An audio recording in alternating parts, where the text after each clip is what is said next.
Last week, we heard the story of Jacob's manipulation of his brother's birthright, his claim to financial success.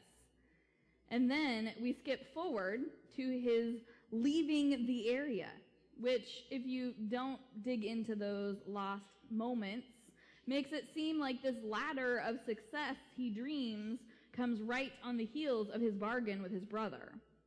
But there has been an entire new drama to unfold in between these events. Following the making of the stew last week for Esau, Rebekah, the twins' mother, overhears Isaac making plans to offer his blessing upon his favorite Esau, telling him to head out into the wilderness and hunt some game and make him a stew as a way of cementing the bond, the blessing he wants to offer him. But Rebekah, instead, helps Jacob to impersonate his brother, make the stew, and receive the words Isaac has for his son. May God give you of the dew of heaven, and the fatness of the earth, and plenty of grain and wine. Let peoples serve you, and nations bow down to you. Be Lord over your brothers, and may your mother's sons bow down to you. Cursed be everyone who curses you, and blessed be everyone who blesses you. But Esau then quickly comes in just after this event, and Isaac realizes he has been tricked. And justifiably, Esau is mad. All he is able to eke out of his father instead of his own blessing is a confirmation of Jacob's goodwill and his subordinate status. This is what Isaac tells Esau. See, away from the fatness of the earth shall your home be, and away from the dew of heaven on high. By your sword you will live, and you shall serve your brother. But when you break loose, you shall break his yoke from your neck. Ugh, right? Esau has been taken advantage of as he went to do the right thing. And so Esau makes a plan to get rid of Jacob. But before he can, Rebekah steps in to get Jacob out of the way by telling Isaac to send Jacob to find a wife back among her people. This is why Jacob has left town. This is why he is traveling. And maybe a glimpse into why he is traveling alone. This is not the successful servants and entourage and camels and all of that razzmatazz that was pulled out for the finding of Isaac's wife, his mother. This is not quite a thief in the night, just get out of here.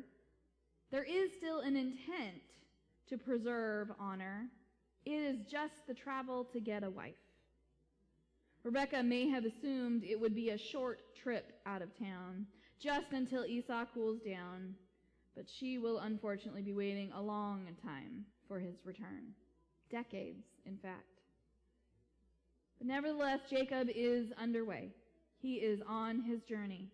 He has left the homeland and stands at the edge of strange new places, likely tired and lonely. And so as he lays down to sleep and encounters God, he encounters some very intriguing and perplexing moments. This ladder or stairway, angels passing each other on the way up and down. Who knows how that works? A vision of a lot of work to be done, of business as usual for the supernatural. And he is the witness for this, joined in his observation there by God beside him. Jacob truly is a complicated figure. It's clear throughout his life he possesses a drive to do what is good for himself above, or at least before, others. But he also has a family who pushed that perspective upon him to survive. He was born into an oracle that said he would be the leader. He has been the recipient of God's prophecy before his birth and has lived in line with that prophecy throughout his life. On the one hand, he recognizes and commemorates God's appearing to him. But immediately following his dream, he will add on, if you continue reading, words of manipulation into this covenant with God. So on the other hand, he cannot seem to grasp the magnitude of God's grace. And so he bargains and wrestles with God just as he bargains and wrestles with every other person in his life. He's a participant in his own trajectory, but he certainly is not the author of his destiny. And it is to this complicated and complex person that God hands over these oracles of global blessing, of descendants, of land. It is to this person that God speaks their own name, invites relationship building, promises greatness. Maybe it is because he's able to imagine a world that is so different from our own that he is to become this vessel of blessing. In God's blessing is certainly a call to new ways of life that are unimaginable for us in the moment that is now. Jacob is in that moment, at a point of change, from who his family wanted and needed or had already decided he was, to the person that he is willing to claim as himself. There will still be a rather complicated version of himself in his future story, but there is also honest work and some investment in other people. And maybe it was this that God saw in him in utero that offered hope to continue a bloodline of covenant.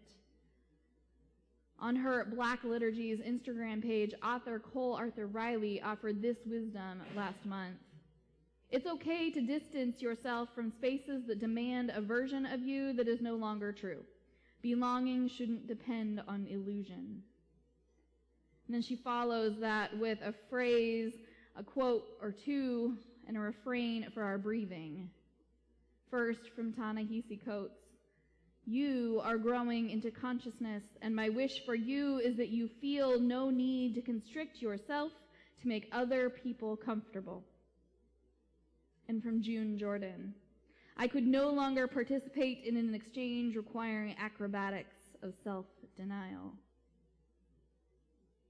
And then, inhale, "I am not who I was." Exhale, "I will honor my becoming."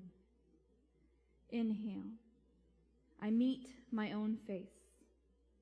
Exhale, "I stay near to myself."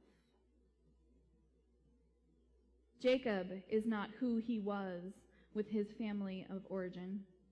In this dream, he commits to a world that is too impossible to be boring old what we have known.